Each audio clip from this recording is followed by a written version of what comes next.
Assalamualaikum warahmatullahi wabarakatuh. Perkenalkan, nama saya Aufa Ananda dengan NIM PO71223007. Pada kesempatan kali ini, saya akan membuat video tentang kasus kehamilan ektopik dan kode etik bidan. Selamat menyaksikan.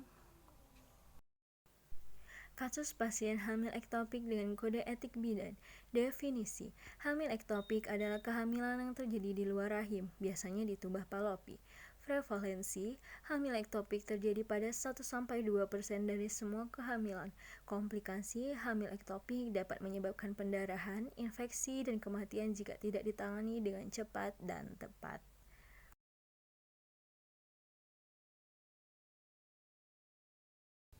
Kehamilan ektopik dapat disebabkan oleh berbagai faktor seperti kelainan struktur atau kerusakan tubah palopi, infeksi atau peradangan pada saluran induk telur, jaringan perut dari bekas operasi rahim atau panggul, abnormalitas pertumbuhan janin, riwayat kehamilan ektopik sebelumnya, riwayat operasi atau inflasi panggul, infeksi menular seksual IMS tertentu, penyakit radang panggul PID, tidak seimbangnya hormon tubuh, genetik yang menjadi bawaan sejak lahir. Kehamilan ektopik terjadi ketika sel telur yang telah dibuahi menempel di rahim, biasanya di tubah palopi. Kondisi ini dapat menyebabkan masalah kesehatan serius.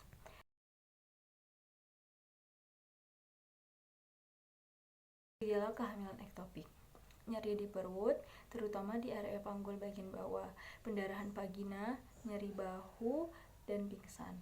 Untuk mencegah kehamilan ektopik, Anda dapat menghindari melakukan hubungan intim dengan berganti pasangan, tidak merokok, melakukan pengecekan kondisi kehamilan secara rutin dengan USG.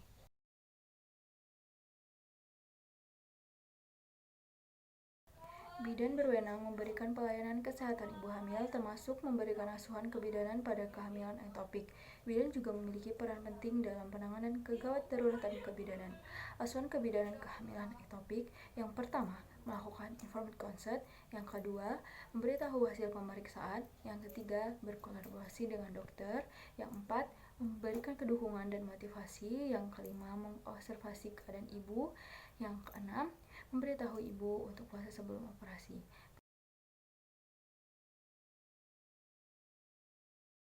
Penanganan kegawat daruratan kebidanan: mengenali tanda dan gejala, menilai kondisi pasien, memberi pertolongan pertama, lalu merujuk pasien. Kasus: nama pasien Nyonya A, umur 28 tahun, kehamilan 6 minggu, gejala nyeri perut, pendarahan dan mual, diagnosis hamil ektopik. Selanjutnya, kode etik.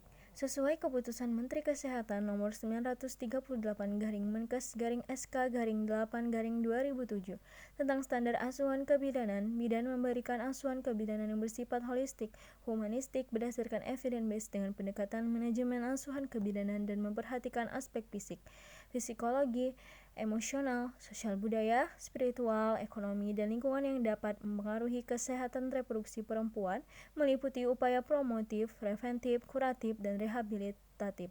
Sesuai kewenangannya dalam Peraturan Menteri Kesehatan Nomor 28 Tahun 2017 tentang izin dan penyelenggaraan praktik bidan. Serta dijelaskan juga, bidan harus memberikan pelayanan yang optimal sesuai dengan kemampuan dan fasilitas yang tersedia. Rujuk pasien. Hasil keputusan, Nyonya A harus dirujuk ke dokter spesialis yang memiliki kemampuan dan fasilitas yang lebih memadai untuk menangani kasus hamil ektopik. Bidan tidak memiliki kemampuan dan fasilitas yang memadai untuk menangani kasus hamil ektopik. Rujukan: Nyonya A dirujuk ke dokter spesialis di rumah sakit yang memiliki fasilitas dan kemampuan yang lebih memadai. Dokter spesialis memiliki kemampuan dan fasilitas yang lebih memadai untuk menangani kasus hamil ektopik. Evaluasi: keputusan untuk merujuk Nyonya A ke dokter spesialis adalah keputusan yang tepat karena bidan tidak memiliki kemampuan dan fasilitas yang memadai untuk menangani kasus hamil ektopik.